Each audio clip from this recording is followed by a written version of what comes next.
Welcome to another Video Marketing Minute. I'm Eric Kalis, Chief Marketing Officer for Square 2 Marketing. I'm sure all of you have read our book, Fire Your Sales Team Today. And in that book, it's not about firing people, but it's about creation of a new form of sales and marketing called the revenue department.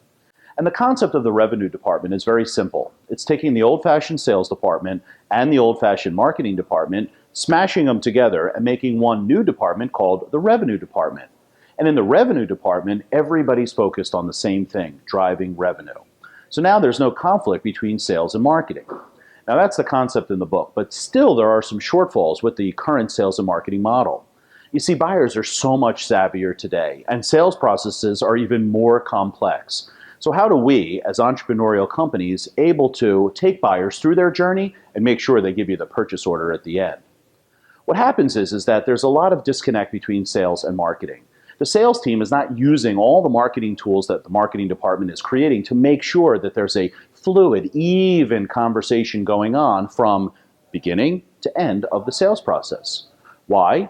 Sales teams don't use the educational resources that the marketing team created. The educational content and the resources might not be aligned with the buyer journey.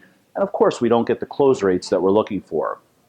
The result of the sales and marketing not being aligned is that prospects fall through the cracks because the sales department doesn't have the resources or aren't using them to carry that buyer through the sales funnel perfectly. So what you need to do is align your departments. First, define your buyer stages. Make sure you understand where people are traveling on this journey to buy products or services from your company. And then map out your educational content to make sure that whatever piece of content you're providing them is exactly at the right stage of their buying decision. This makes it a lot easier for your sales team to follow a process. It becomes scalable and replicable, and everybody who goes through your sales process is basically hearing the same story.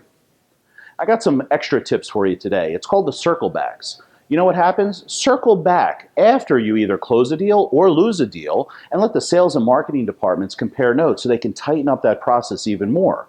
The result is that your marketing team can more easily and accurately measure the effectiveness of the marketing results, and your sales team can have input into where the prospect might have fallen between the cracks.